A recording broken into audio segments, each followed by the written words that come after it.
Well, hey, before we get started with this amazing episode, please make sure you subscribe to the YouTube channel. Welcome back to another episode of Successfully Unsuccessful. And I'm your host, Josh Dietrich. And today, physically in the house is Mr. Jeremy. I'm going to botch your name. Dinegan. Dinegan. You know what? I love that because I was hoping it was like Finnegan. Irish. It's exactly like it, but we lost an N somewhere in the trip across the pond. Ocean. Yeah. So that's so cool. Well, songwriter, composer, producer. He's done so many cool projects, Fox, ABC, NBC, The Bachelor, The Bachelorette. Is that right? And when I think about a professional musician, you think about the guy on the stage. He is also that guy, however, in a different context. So very cool to have a professional musician in the house. Jeremy, welcome. How are you? Thank you. I'm great. Doing great. Awesome. So we were briefly chatting, and a man who sort of grew up in faith in Minnesota, but decided to pack his bags pretty shortly after college and head to Florida. And why didn't you stay there? What'd you do in Florida? And why'd you come back? There's bugs, man. There's bugs. There's alligators. It's a whole thing. Yeah. No, we moved to Florida. My wife went to medical school down at the University of Florida. So we were there for about 5 years. And it was great, but it just never felt like home. So we decided to move back to the area up here we were going to have a kid. It was just that time. We wanted to be near family, and totally get that. And we love the area. So yeah. Well, that's awesome. So while you're in Florida, it sounds like you are a biology major and focus on the sciences of things and doing various things actually in Florida related to environmental health and protection around hazmat and things we spoke about. But very cool. But what I love about your story so far, and just kind of thinking about my journey, is like me, you go to college, you get your degree, and you get in the working field, and I'm sure you're going, this is it. This is what I'm doing. Mm-hmm. But passion and skill got your attention in music. Mm-hmm. And so 9 years later-ish, you began to start seeing opportunities to bring your creativity and passion beyond your career job. How did that come about? It sounds like your side hustle started in a church, but also other things. Talk to us a little bit about how that really, those first couple connections started to happen for you.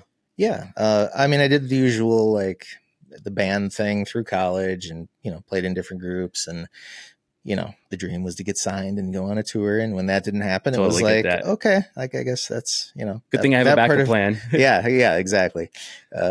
So that's kind of how things started. But then I'd always been interested by, recording music. And obviously that's something you can do in the times in between playing in a band or doing other things. So the ball kind of got rolling when I worked in the hazmat field.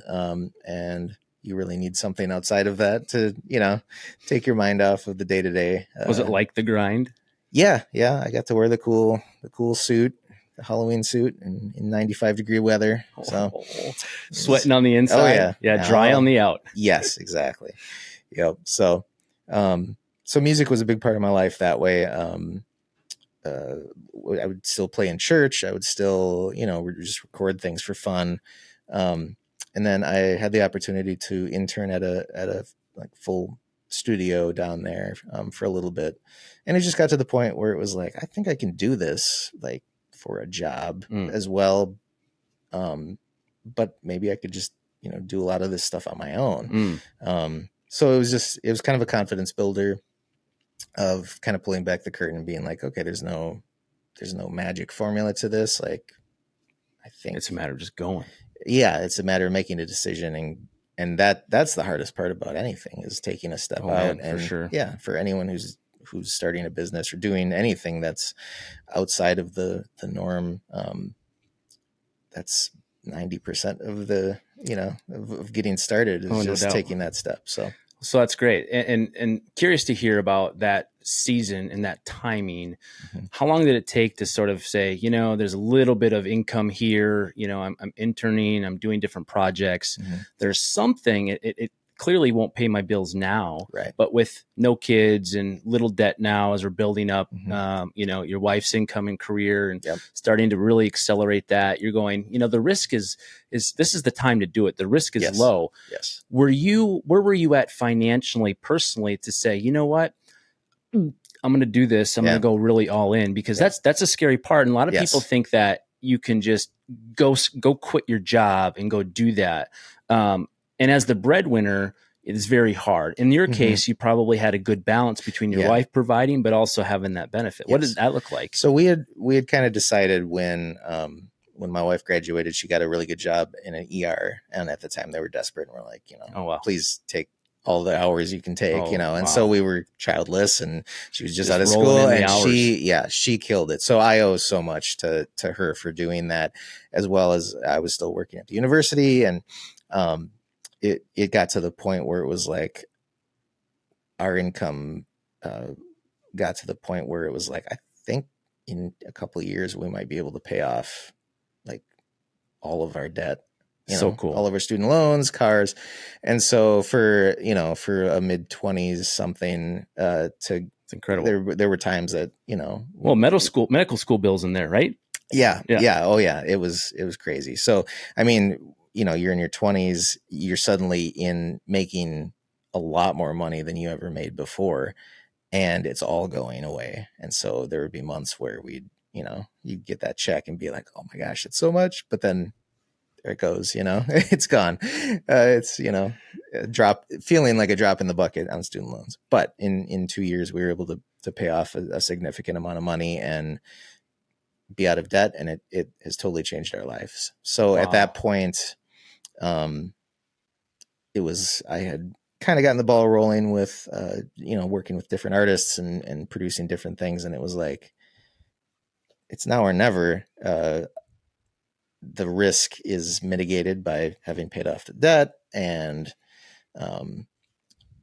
I've cultivated enough opportunity for different work with artists that I think I'm going to try this. So I quit my job with the university, went full time doing recording work and working at a church part time as well. So those two have always kind of gone hand in hand with, I still work at a church as a guitarist now. And it's just interesting, the dynamic of as a musician. It really doesn't matter at what level you are. If you're touring professionally in Nashville, like those guys still, when they come home, they're still doing the local work as well. And so, that idea of, I got to have a lot of irons in the fire, has really been something that has motivated and kept me going as well. Right. So, I mean, that means, you're a lot of times project-based work, right? But knowing in the background that, there's also a different path, that there's actually ways to continue to build income without doing the work, which is, we'll get into in a minute. But one thing I want to just bring up, and this is part of my journey too, is that level of trust in God as you're taking a new step. And, as I'm thinking about then, the time of my life was, very young kids and starting on the side, and seeing something on the side grow, gave me confidence that I could. But, it's so easy to want to put everything on our shoulders and not just trust God, but, trust ourselves. And so talk to me about where you were personally in taking that step. What level of fear were you facing, and how did that impact you and your identity? Because sometimes it's like, all right, I know how I've been trained. I know what I believe up here, but now I'm doing this thing and I'm just going to go and I forget about God. Oh yeah. So curious to hear your story there. Yeah, it was very easy. I mean, if you're starting anything, business or any project, it does feel like, okay, this is all on me. Everything I'm trying to make is because it's on me. There's no one else that's going to do this. So, for a while, I think, I did kind of lose perspective. It was very much like, if I don't, it's all on me. If I don't make this happen, then it's not only is it not going to work, but like, especially with music, musicians, there's a lot of insecurity, right? It's something that you do. It's part of who you are, and it's an art form. And like, if you fail at it, it's that's a big part of who you are as well. So there was kind of a dual thing there of like I felt like I both had to prove myself to other people that I could be successful at it, and just that fear in the back of my brain where it's like, yeah, if this doesn't work, this is like a major part of my life too. It's not some random idea I had and it was like, oh, if it fails, like I'll start a Right. different business. It's Right. like, Right. yeah, this is like a big part of who I am. So that That's a good point. I think that's often overlooked, actually, to mhm. your point, like, because music is so near and dear. And for me, it's like, I don't care what it is I do in music. I just want to play. Like, Right. I'll be a drummer, or, Yeah. we're going to tour. This is, Yeah. but I just wanted to play. Right. And the byproduct of that was whatever the gig is. Yeah. Right. Yep. Yeah. That's a good point. But like, if a business doesn't work and fail, it's like, well, yeah, I'll pivot, I'll change it. Right. Yeah. Yeah. And I mean, you can be as invested in something if it's something you love to do, but at the same time, it's just kind of a different, because it's something we were all doing for Right. free, Right. For because free. we loved it Right. initially. Right. And That's the then benefit there, though. yeah, it is. Yeah. But yeah, so for me, I just always felt like, oh, there's so much writing on this or whatever, which I lost perspective, right? It's easy to lose perspective on And how the did that bigger affect picture. you in your day-to-day life and in the work and in your Yeah. marriage? We talked about, just as we rely on our own, we do realize that we are imperfect people and we stumble. And so what challenges did you face? And curious, even building your book of business, right? Because then sort of in that season, you're also relocating to Minnesota. Yeah. To the cold weather, back Yeah. to that seasonal depression disorder. Yeah. And walk us through inside what's going on Yeah. as you're trying to get regrounded. Yeah. Yeah. So when we moved back, it was kind of that feeling of starting from scratch. And there was a lot of anxiety there. Because again, it's like, okay, I built a little bit of something in Florida and now we're moving. And so it's like, do I, continue pushing how I had been? If I don't, is that me failing? And so that resulted, I had a lot of anxiety, just related to, just the unknown of how is this going to work.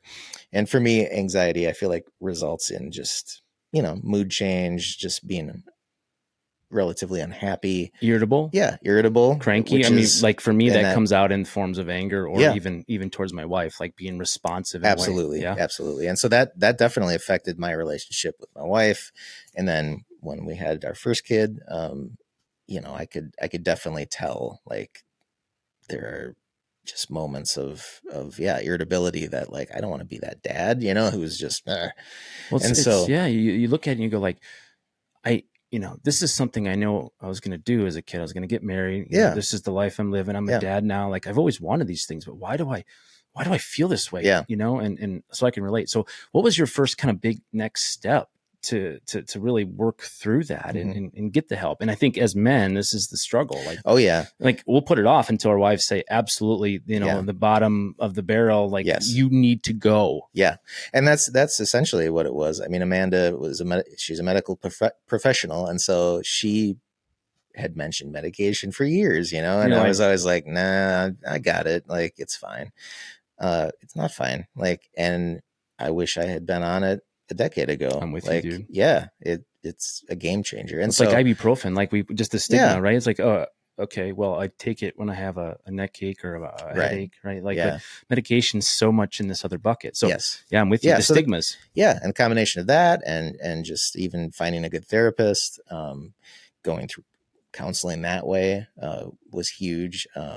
Both individually and like marriage counseling, absolute game changer. And so just gaining perspective, gaining wisdom through being open and honest with other people, being open and honest with my wife. She understands where I'm coming from more now, what I struggle with.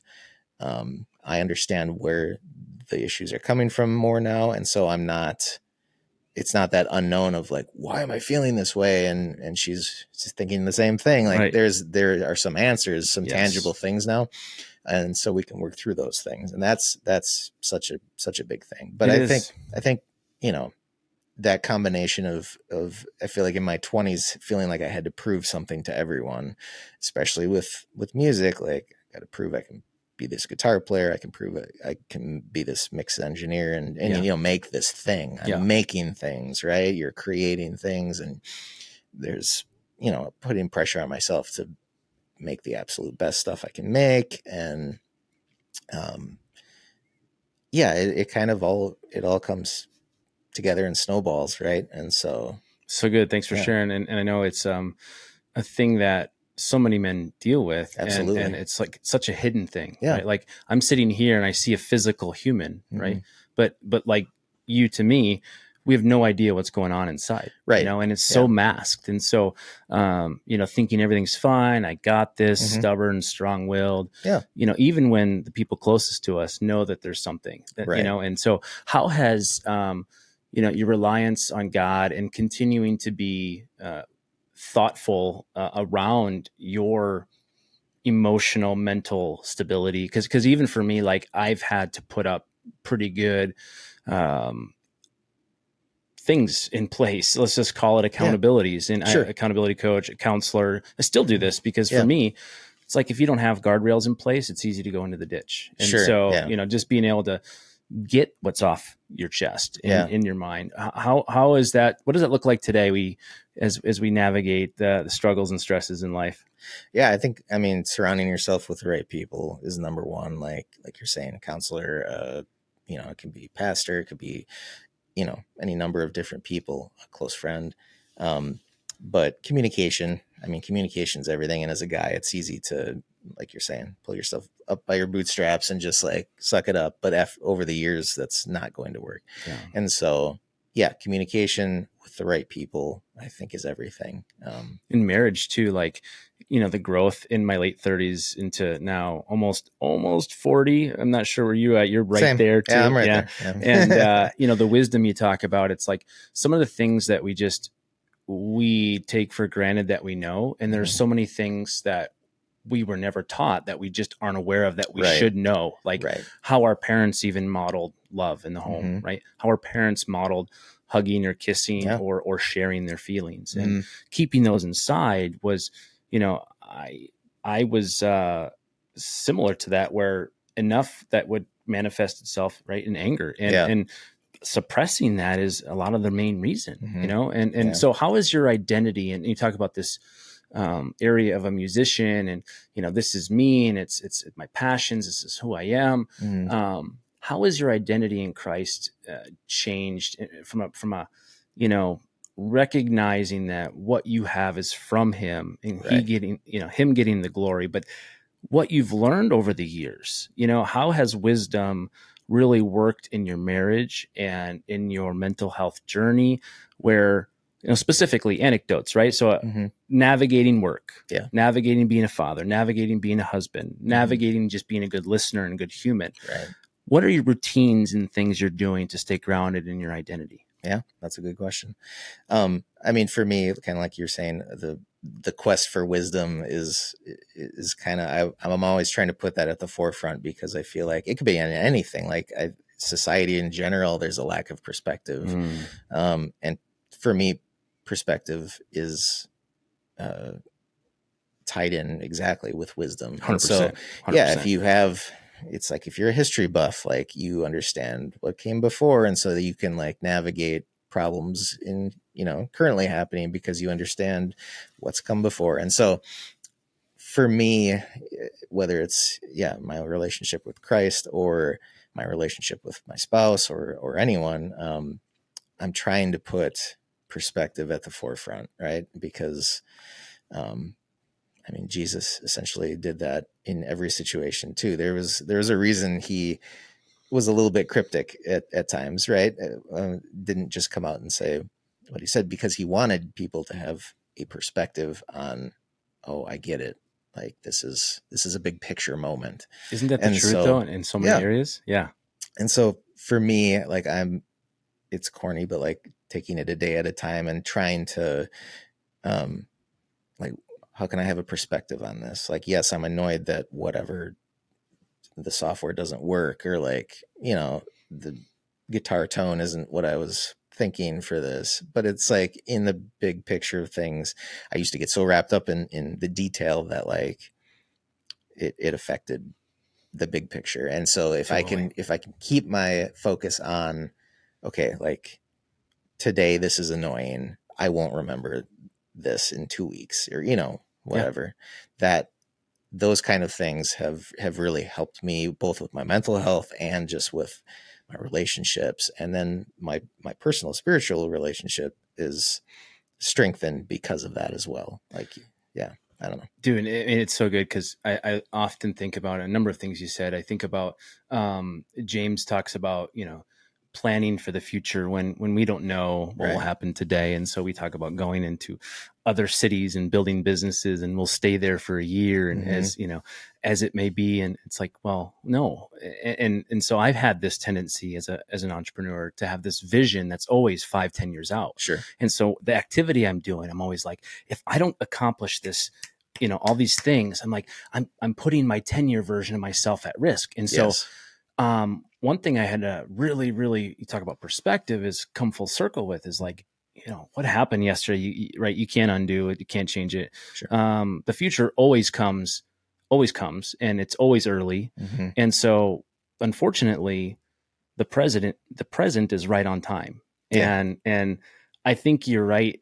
The practicality of saying, what am I doing today to be the version I want, but also being mindful of the thing I do today. If I continue to do it tomorrow and the next day, then I achieve the 5 and the 10-year plan. Mm-hmm. But when we think about the 10-year plan and we're not thinking about today, we are operating in this level of irritability where it's like everything that pops up, and that's kind of how I've seen it. Like when you look at today, it has enough troubles of its own. Right. Mm-hmm. Yeah. And so it's so good. How have you been able to stay present and remember that? Like, a piece of equipment, even here, like our tech is busting and glitching, but it happened to me yesterday. I'm just talking to my wife and I just snapped. I'm like, what the heck? And it was because she said something I didn't like, or, she assumed something. So how do you balance that, or how do you guys work on specifically in your marriage? That's good. Yeah. I mean, I think it's normal to look down the road, and if things in the moment aren't going the perceived way, it is going to be hard to maintain that focus. But especially with marriage, I think for us, it came down so much to just communicating in the moment. Right? When things are happening, it's easy to let things snowball and then snap. And instead of like, hey, this is happening right now, like, I'm just letting you know, like, this is frustrating for me, or, whatever. It takes practice, doesn't it? It's definitely a practiced art form. And it's just interesting to see how that really develops in the marriage, and communication at that level results in just so much more honesty and openness than it might otherwise. Because if you're just internalizing things over the years, like, it's not going to end well. So, and that's a microcosm of it, every relationship, and spiritual relationships as well. So I think it's just being married is a form of, just learning communication in life. Oh yeah. And so the most intimate, sacred relationship there is, intertwined with Christ. It's like, it's so hard because the person who knows us the most often sees us the worst. Yeah. And remembering that, and that's part of it. I think when the mental health kind of thing comes full circle is like, so many times, we process things through our feelings. And if our feelings are out of whack, meaning I'm stressed, I'm anxious about this thing I got to get done, there's not enough time, my kid's struggling. If I feel that pressure and I don't have any coping, true coping mechanisms around prayer, or being mindful, and just meditating on word, and that stuff can kill a guy, because it creates that irritability that causes someone to respond in a way that, is short. So is that kind of how you see it too? Like the difference between, we think about do not be conformed to the patterns of this world, but instead be transformed by the renewing of your mind, like actually building new neural pathways to think about, hey, feelings are the dashboard lights that tell us an indication of what's going on, but our thoughts often shape how we feel. So how do we how do we recraft our thoughts and filling it with the right Mhm. stuff? What's part of your routine Yeah. you can speak to? And I think that's a healthy thing for anyone, but routine specifically, what does a Yeah. week look like for you? Yeah. That's really good. I'm passionate about my routine for sure. So our youngest just went to kindergarten this year, and so that was a game changer for me, just to have like time each morning Right. to read the Bible. I try to work out every day. A lot of mindfulness related things, whether it's you know I should read more, but some reading in the Yeah. morning. Yeah. Um, but for me, making like as hard as it is sometimes to like, oh, I got to do this today, like I should just get right to work, like It's so easy to do that. the idea to like I do a lot of like body weight Hmm. related exercise, like Sit-ups, push-ups. Pilates, Oh, sit-ups, push-ups, power yoga, a wow. lot of like uh even that changed my life. I don't have like back issues like I used to, and just like a lot of things that made me irritable, made me, yeah, just it changed my Whole attitude. and health, right? and and yeah, so like I think as a guy especially, we all need that for just like grounding, and if you can do it in the morning, great. If it's at night, whatever, but like some sort of physical activity, especially if you have a sedentary job, like I do a lot for making Yeah, music, right. like you're sitting doing not a lot of motion. So that would be one thing. And then yeah, just getting that time alone, whether it's in prayer or reading the Bible, reading something else, in any way that works to gain that perspective, right? Yeah. It's, again, we're trying to figure things out. We're trying to align ourselves with the path that we should be on. So Yeah, I mean, Proverbs is wisdom. We yeah. talk about wisdom, and I think one thing back to the feelings is, when the dashboard goes off and in our feelings, it's often like it's so overlooked. Like but when you feel good, Hmm. you know it's easier to think clearly, Yeah. and so, like, as you think about all those pieces you mentioned, our spiritual health and our physical health is Hmm. is huge, often overlooked, but we're so concerned about financial health, Sure. right, that Yeah. that we often forget or disregard, Right. right? And I'm curious, though, when it comes to marriage and balancing, all these different types of health. And I think of relational health, Hmm. physical, mental, emotional, Yeah. spiritual, and financial. We start to piece it together in life thinking, okay, some of these are good. And there's always a bit of a juggle. But Right. um, when you look at it all together and the way you start feeling inside, it's a game changer. But Hmm. when things come up, Yeah. right? So this is the storm that shows up. Jeremy's got a big project and there's time crunch to Hmm. get there. You have young kids, they're in the Yeah. ages where they're demanding. Your wife, has a job Yep. too. How are you navigating seasons Hmm. and what boundaries do you have in place? Because I'm imagining that there's always deadlines for you that Yeah. you're up against, right? Yeah. There's always something that I can get done. There's always work I can be doing. Uh, and it's fun. Like That's good. I enjoy it. And so I mean, That like has a tendency to work hard, though, and long hours. exactly. And that was always the joke, right? When you work a job you don't like, the dream is to have a job that you like so much that you like Never neglect your stop. family and Yeah, I do know, other right? things. It's like It's so like, oxymoron, but yeah, it's like I just want that. Like I want the opportunity to work, to want to work that right, much. right. But I've then been there. when you have it, it's yeah, you have to put boundaries in place. So yeah, for us, for me specifically, it's it can be as simple as just the ability to do work really well in a timely manner, especially with music. Like it's never, you decide when it's done, Mm. and you could go forever on a Yeah, track, and it could it's be like, never be yeah, done. it could never be done. And so learning to trust in yourself to the point, I'm very goal oriented. So like the high emotional high I get is from, hey, it's finished. Like, yeah, check that off the list. Like this project's done. So, which is good, but then it can also, that laser focus can also, mess with Yeah, everything else that's yeah, happening in life. And yeah. so, yeah, for me, it was just the understanding that like I now have enough practice in this area, whether it's mixing or songwriting, whatever, where I can do something at a high level, but also decide like, yes, this is good. This is done, and I can put a bow on it and release it out into the cosmos without that feeling of like, oh no, I need to work more on stuff. And so does that come up against maybe the commitments you have from your work schedule with your wife ever, where you have to like, you're fighting between, hey, I'm a pretty scheduled guy. I'm planning to work till X, but I'm stuck and I need more time. How often does that happen? And how do you work with your wife on those scenarios? Right. So I used to just disappear into the studio and not realize where's Jeremy? Yeah. It's like hours, I was like, I got to do something quick. And it's like 2 hours later. Yeah. So that's, are you ADHD too? A little bit? Like, a little bit. Yeah. OCD, all the D's. All the D's.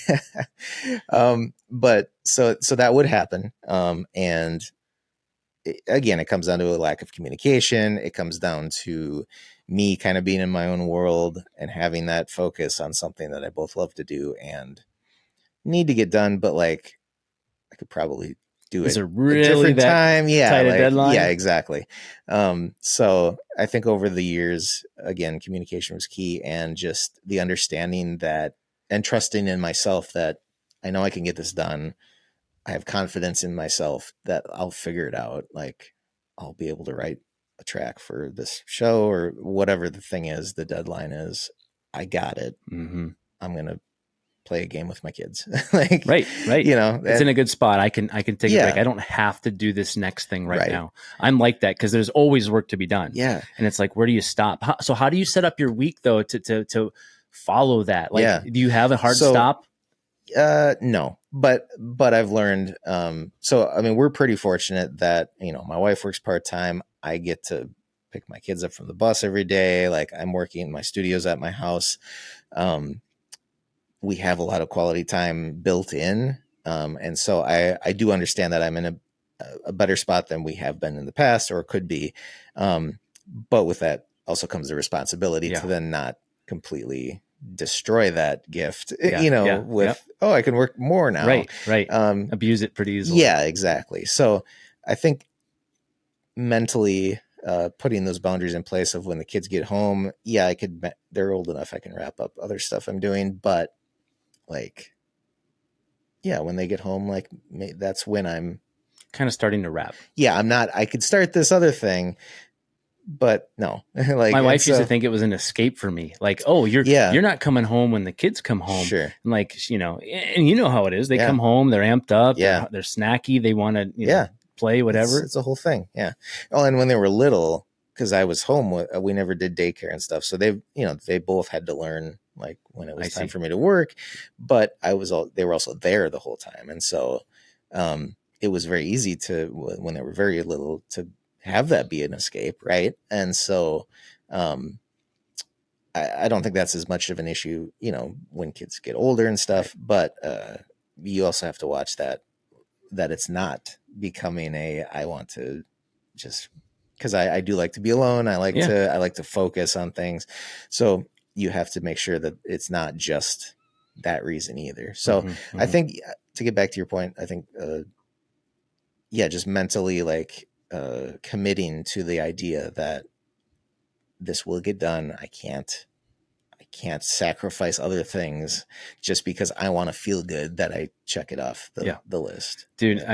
I'm glad to hear that. And one thing that's helped me a ton actually, because I'm one of those guys where I want to have things lined up, and I don't like idle time because it's easy to pick up the phone and just start doing whatever. Yeah.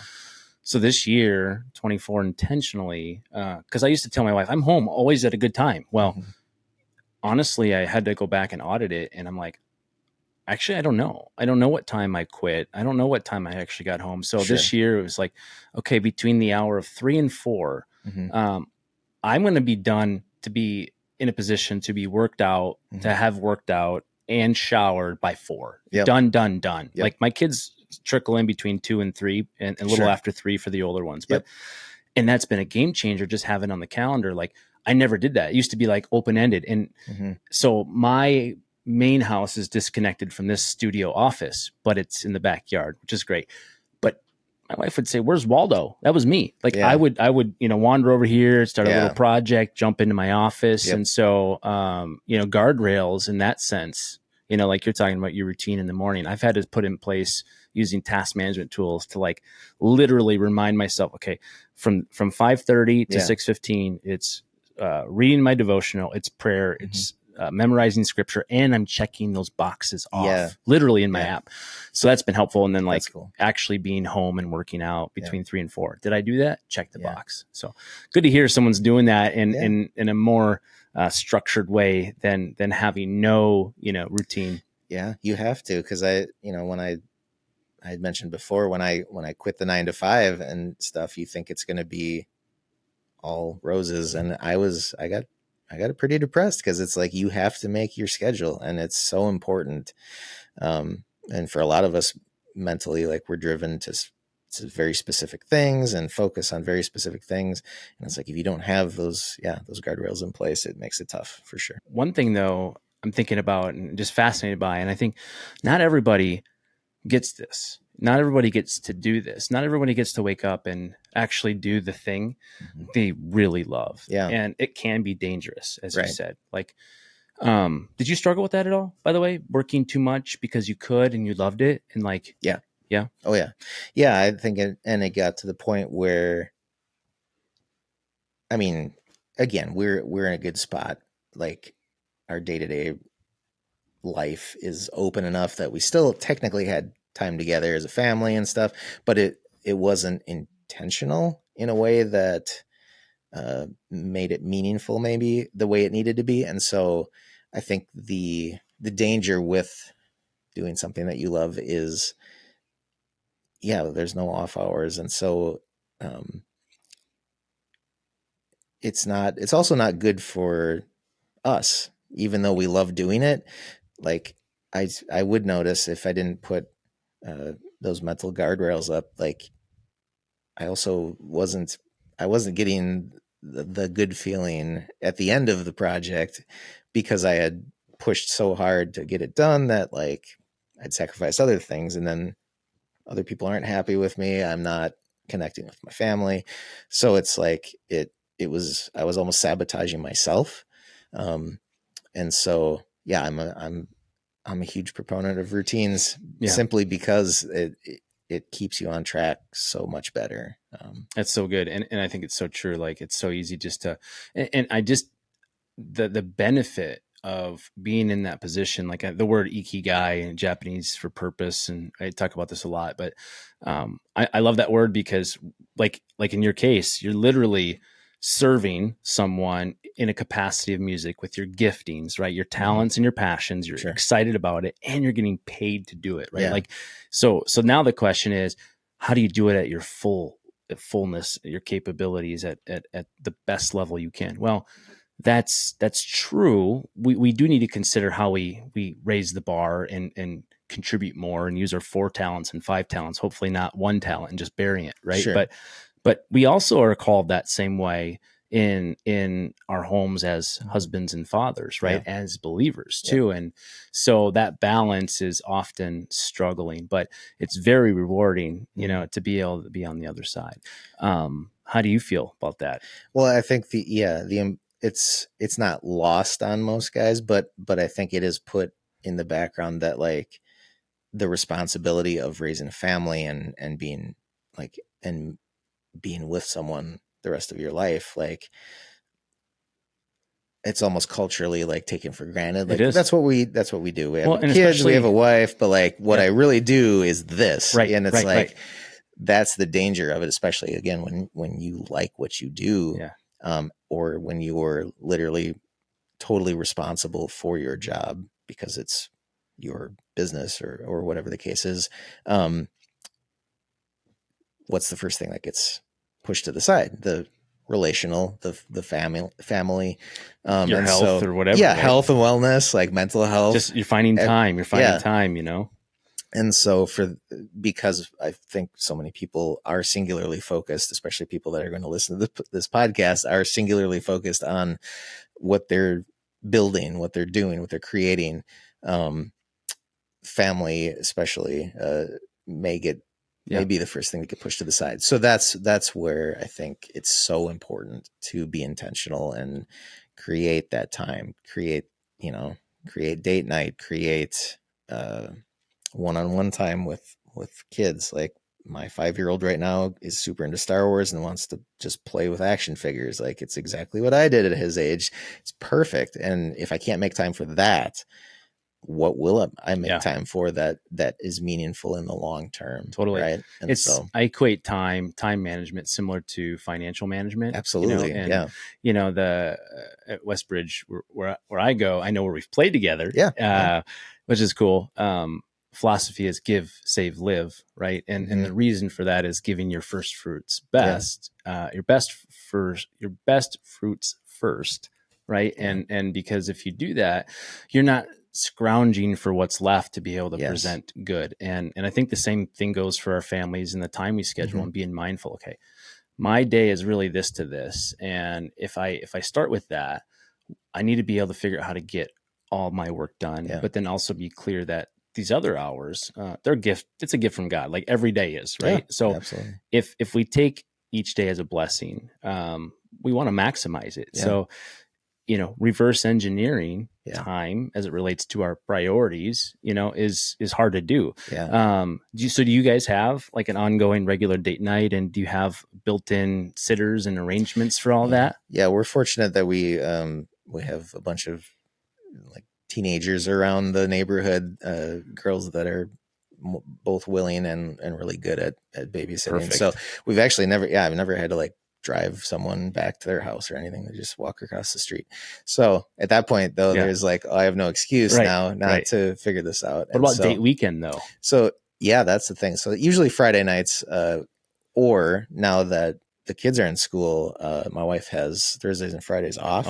And so we can we don't even need to get a sitter. We've been doing lunches together. We'll do stuff during the day, which is just so cool. That's a gift. Right. Holy cow. And so I'm trying not to take that for granted. I'm going to write that one down because my wife keeps saying, we do have this time where there's no kids. And like, yeah, you're right. Yeah, being intentional about, because I want to work, right? And because that's my routine, like Monday through the Wednesday or Thursday. Bingo.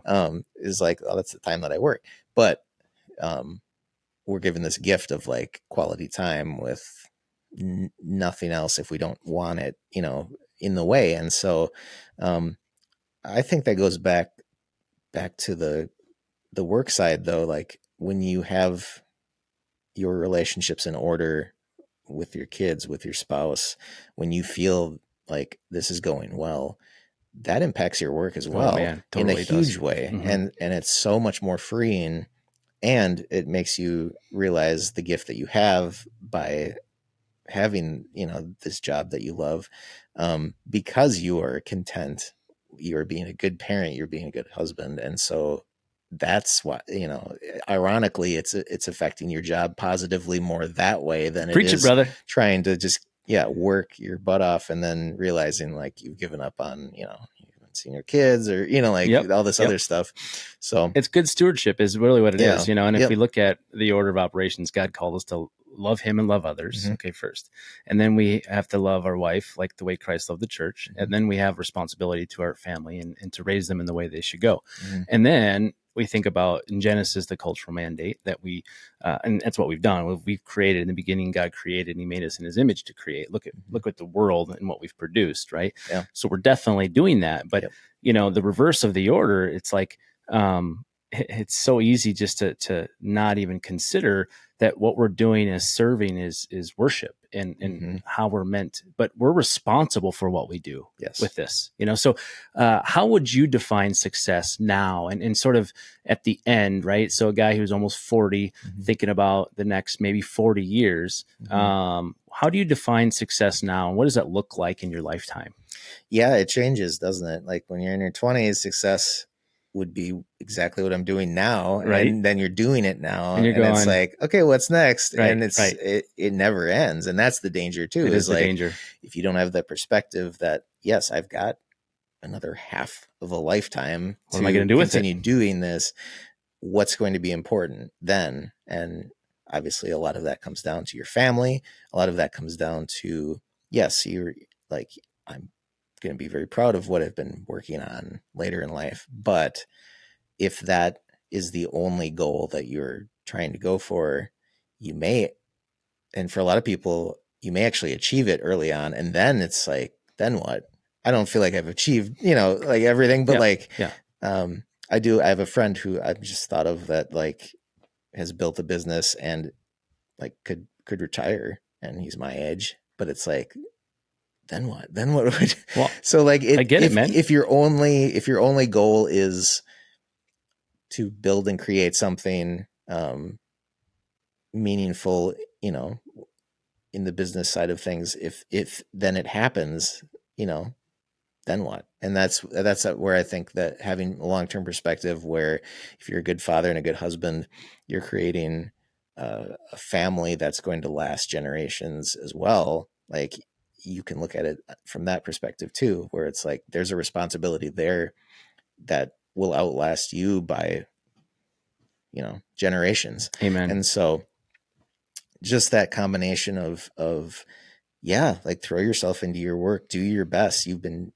like I feel like I've been given these tools to make something that's good, but at the same time, if that's all encompassing, if that's all I think about, if I'm willing to sacrifice everything else for it, not only is it not the right thing to do, it literally will not be fruitful for myself. Not fulfilling. It's not going to help. And so that's the catch-22 with it. And so I think as men, who are getting older, we are learning that. And it's, man, I've never felt better about things than I do when I think about, okay, like I have my priorities in order, and that's affecting the rest of my life in a positive way. Yeah. So good. And, reverse engineering again, like starting with the end in mind, like when we die, how do we want to be remembered? Yeah. Right. And even then when we meet our maker, like hearing him say, well done, good and faithful servant. Well,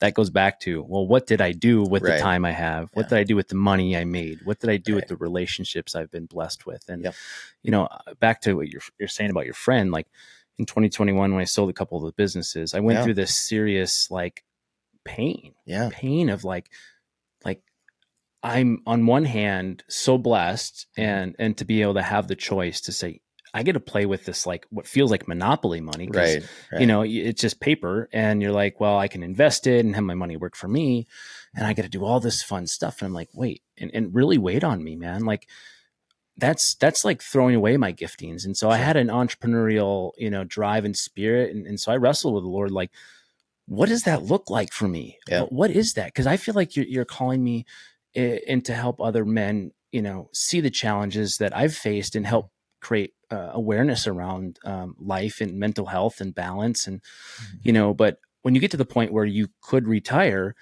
it's like, cool. But then you go, really? That's it? Mm-hmm. And so not fulfilling like you think it's going to be when you're in college or it's fleeting because it's stuff, right? The fulfillment, true freedom and fulfillment comes from first knowing your identity comes from Him. I'm a child of God, made uniquely and wonderfully in His image, but that was intentional for a purpose. And so that word purpose goes back full circle. When I get up in the morning and I get to realize that I'm in a position to impact my family, I get to love my wife and love my kids, but now like I have this perspective and knowledge. You're talking about wisdom and perspective, like.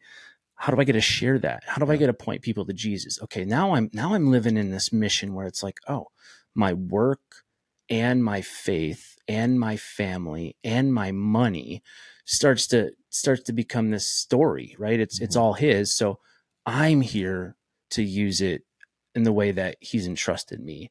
And that's hard. That's like, I feel like that's where I'm just starting to scratch the surface, and if you look at the level of needs that we all have, like some people are struggling down here with food, water, shelter, right.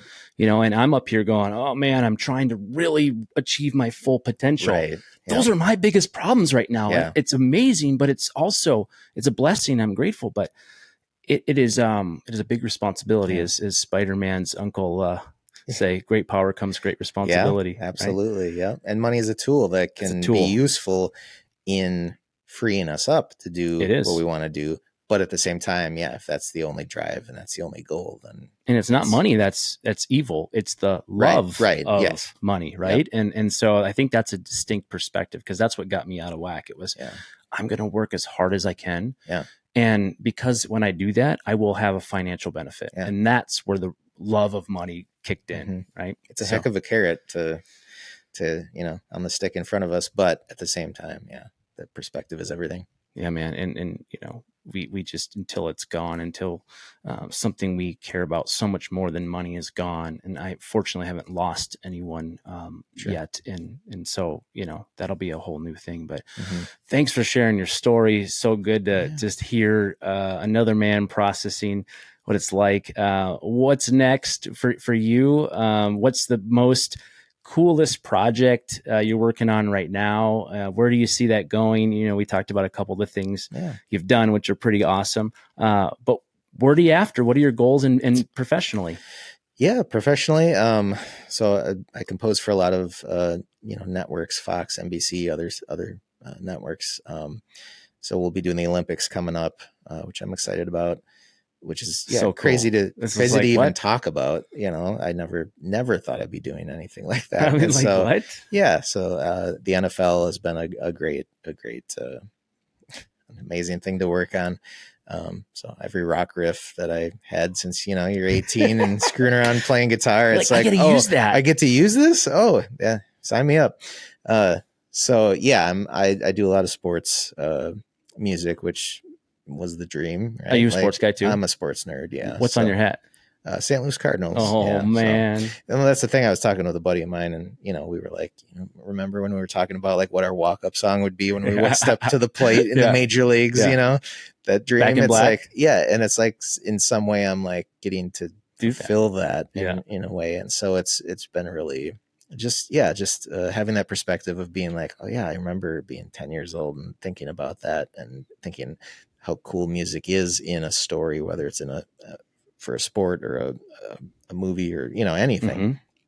And just being able to facilitate that has been really cool. So what's that next level aspiration then? 20 years out? Yeah. So 20 years out, I mean, I would like to be working at a higher level of composing, whether that's, working on more executive producer level type of thing for a shows. Movies, shows, anything like that. So yeah, it's an interesting dynamic that way, because it's not like, oh, if I do A, B, and C, then that will happen. It's more just like, I just need to keep doing what I'm doing, and I'm having success at that and developing relationships. And so that's my push, is to continue to figure this whole world out of music sync licensing, working with networks. It's just it's a very like, there's a lot of gatekeeping in that world. And so it's hard to like even fully understand. Like I was fortunate to like sort of fall on the deep end of it. And now I'm trying to like build the rest of that world around the fortunate spots that I've been able to get in. Right. And so it's been wonderful. And it's sure a lot of fun. And it's amazing to find a niche where it's like, oh, this is what I'm supposed to be doing, and what I've always wanted to do. I just didn't know it existed in this way, or how to get in. Perspective, baby. Yeah, perspective. It's all about that. So what percentage of your income would you say is expected or residual as opposed to project based? Because I know that changes and it depends on what's happening. But like generally speaking, if you look at 2023, 50%, more than half, less than? More than half. Really? Yeah. And so that takes time to build, right? Yes. So, and are those indefinite royalties usually, or they have a term? With most of what we're doing, it's indefinite. So there are things like, I own Jingle Bells for NBC. Like it's a classic song. It'll be used for decades, maybe long after I'm gone. So, but there's other things that are, more short term, or, for sports, there's no guarantee the NFL uses my music next year. And so, it's a lot of unknown, which was tough for me, and tough for Amanda, my wife, especially at the beginning. It's like, I don't know if this is going to work out. So specifically with, the music licensing and sync world, it was a step in faith as a total step into, I want to do this. This is what I want to be doing, but I have no idea if it's financially viable or, if this is a huge waste of time. And so for a year and a half, it's all on the front end of a ton of work and having no idea what's going to happen. Now I can sit back and be like, this was totally worth it. Takes the pressure off a little bit too. It's a career. It's not a fun thing that I get to say I did and then it disappears. So neat. I mean, so cool to be able to be in that position of having some control of time and having, less financial challenges to navigate, and it makes life easier. It doesn't keep you from challenge. Right. And so, thanks for sharing. What is your biggest, like, through all of this journey in 20 years, mental health and some depression you mentioned, but where did you hit the hardest of hard, where you really just had to get down on your knees and I mean, it probably like 2019 into 2020 was our low point, whether it was with the marriage, with my mental health, ironically right before everything blew up, good was happening. Good in the business. So it was ironically before, right as COVID would happen. Well, my wife works in the medical field, so she was, nobody knew what was going to happen either. So she was under a ton of stress she was on leadership with Park Nicollet, a company, and nobody knew what was happening, like if this was going to be really, really, really bad or who knows what. And blip. So she was, I mean, she essentially was treated for PTSD after the fact, because there was so much going on. So all that was happening at the same time we were struggling with our marriage, and then, just with kids, having some minor medical issues, but still like big enough, they're your kids, that it's like, this is serious, a big deal. Is real. So that was kind of a low point. We weren't communicating well at all, my wife and I. I never thought, we get to the point of talking about separation, but it was like, oh, I get it now. It's a real word. This might happen. And I remember being at a hotel for a gig, and just sitting in that hotel and being like, is this my future? Like, that's how tangible it became. And so to get to that point, and then to be where I'm at now with my wife, with my family, is like, again, that's the perspective I can have now, being out of that, but at the same time, knowing I was that close to like losing it all. And did you find God in the mountain and in the valley? Yeah. And I think through no fault of my own, or it wasn't I have all this faith, so they got me through it. It was just that desperation of turning to him. I've tried everything else, even though I know I should have turned to him initially. It's like I still tried everything else first. It's like this is it, and I need your help. Like, there's no way out of this. And so through that, both my wife and I have been able to communicate in a way that we never had. We got married young. We didn't have a lot of experience, with relationships beforehand. So a lot of trial and error happened as we were married, and to be at the point we're at now is just such a gift, because it could have turned out so much worse. And so, and stick with it, right? Yeah, that's the thing. It's like, it's no different than what we're talking about with work or anything else. It's having a perspective of seeing what you've been given, and then the responsibility of maintaining and delivering on these things that we've been given. So, man, so good. Well, so great to have you, neighbor. I mean, we literally we're close. live few blocks down the road. Amazing. I know. Yeah, that's so good. Well, thanks for joining us for an episode of Successfully Unsuccessful with Jeremy Dinegan. It was great to have you, buddy. We'll see you next time.